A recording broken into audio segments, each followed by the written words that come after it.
Hey guys, welcome to Limcode. Thanks for watching this video.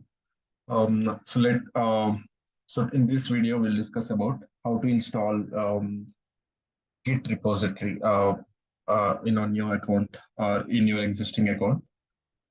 First of all, let's go to github.com. So this is the official website of GitHub I'm going through. This is the same steps will be applicable for any of your even your company's GitHub account also. For example, if you take some Infosys GitHub, they might be maintaining a separate domain for them, but the options and everything is exactly similar, exactly same. So you can follow the same steps to create a new repository even there, even for your professional account also. So first of all, let's go to sign in account, sign into the account. So I'm already filling the details. Click on sign in. So if you can see here in the left side panel, I have already created a lot of repositories here, but let me create a new one for you. You can click on new button. Yeah, if you see, there are a couple of options that you need to fill before creating a new repository, but that's completely depends on what type of project that you are going to work on. So when you are creating a repository, it is actually meant for storing or versioning or code base basically for any project. For example, let us consider I'm working on a Python project or a Java project. So based on the type of project and based on the skills that you're working, you may have to choose some of the options. Okay, I'll tell you what are those. Yeah. So here you can you can give your project name. For example, I'm working on, for example, Amazon account. I'm developing Amazon backend APIs. It's Amazon APIs. So you can name it as Amazon API. Yeah. See, most of the times we do prefer or give a naming convention separating a word with underscore or a hyphen. So that is a recommended. That's what we follow. If you can see here in the below also, great repository names are short and memorable. Need inspiration. How about redesigned hyphen meme? Something like this. Hyphen you can separate a every word with hyphen or underscore. Whichever is everything anything is okay, and you can mention a short description of what this basically what this repository is going to do, like what kind of API, what kind of code that we're going to store in this repository. Um, so I'll just simply mention Amazon backend services. Yeah. So now it's basically if it is our project, our internal project, and if it is a secured project for our company or for our personal use, it's always recommended to make it as a private repository. And if it is for public use, and if you want to share that with anybody, then you can select as a public repository, and anyone on the internet can see this repository. And obviously, since you are the owner of this repository, you have the option to choose who can commit and who can write or who can read. So yeah, read to anyway they can do because we are making it as a public repository. So now I'm making as a private repository. So basically, we decide as a owner of the repository who can see it and who can commit it. We can commit or we can just push the changes. Yeah. So now uh, here there are some predefined files that we can create. One is a readme file and one more is a .gitignore file. So there are two files. These are two files. I'll tell you the importance of each file. Anyway, basically, readme.md file. There is a one. If you go to any project in real time, there will be two files will be there in any of the repository. It can be a Python or it can be a Python project, or it can be a Java project, or it can be Angular project. Whatever you take, any repository contains two files. One is readme.md and one more is .gitignore.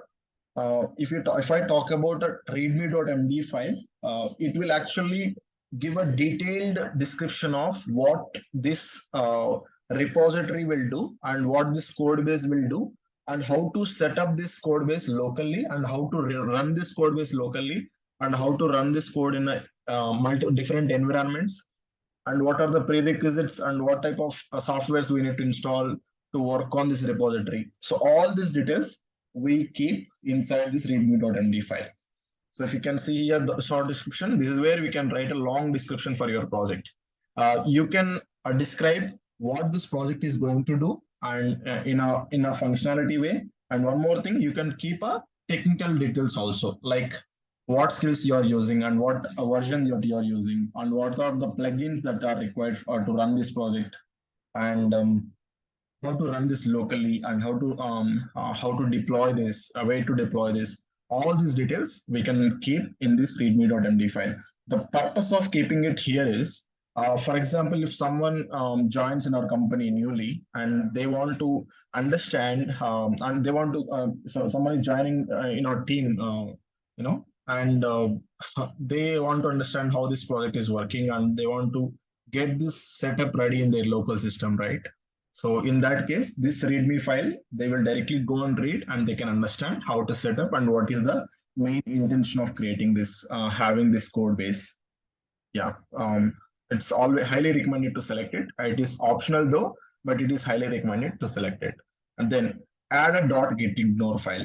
So what is the purpose of here and what is the dropdown that it is asking is, yeah, as I mentioned in the beginning of this video, um, based on the type of skill that you are working on in this repository. For example, I'm working on Python project. So you have to select a Python here because gitignore .gitignore file is actually different for different technologies. For Java, the file will be different, and Python, the file will be different. The reason being, what does this reason being basically what let me before that let me tell you what does gitignore, the purpose of gitignore file is.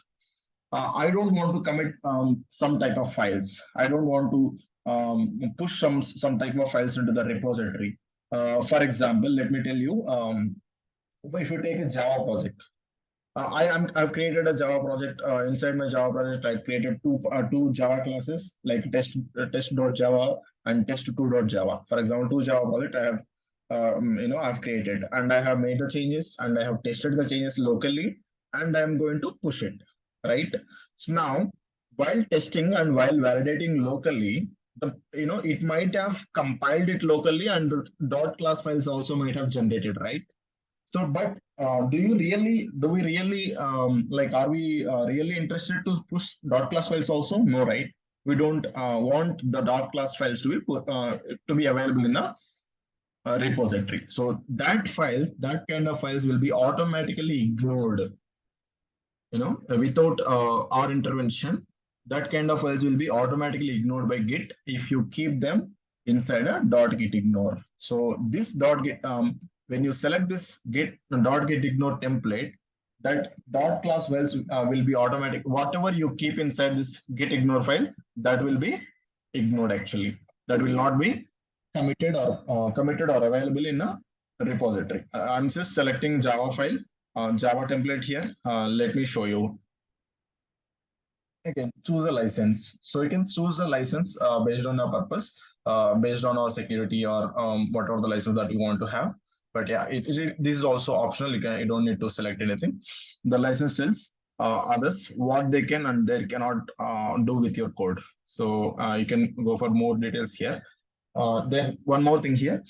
So if you create any project, there will be one default branch that will be available.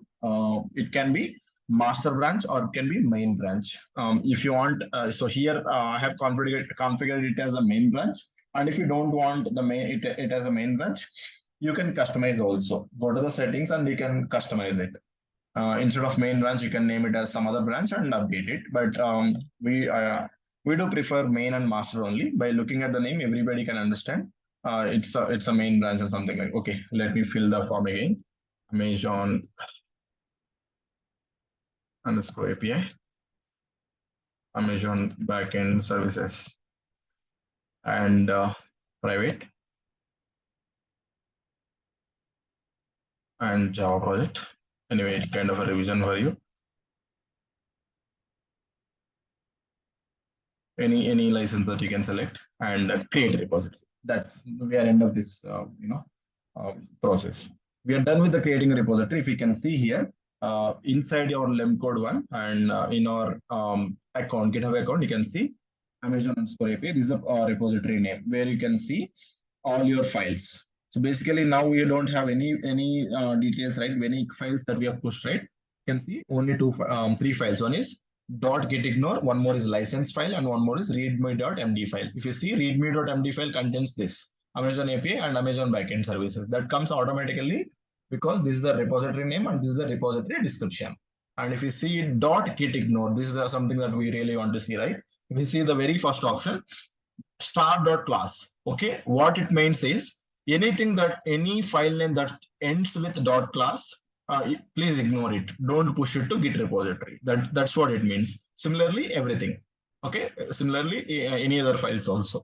I don't want to push the jar files. I don't want to push the var files. I don't want to push anything. Like if you want to make it customized, and you can edit it and save it. Okay, so any file with that extension, or if you want to have a full name, that also you can do.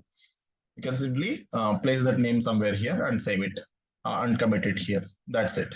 Okay, we are done with the creation of a new repository in GitHub. Okay, that's the basic process that we follow. Okay. Thanks a lot for watching this video, guys. If you like this video and if you feel it is helpful for you, please like, share, and subscribe to Lemcode for more videos like this.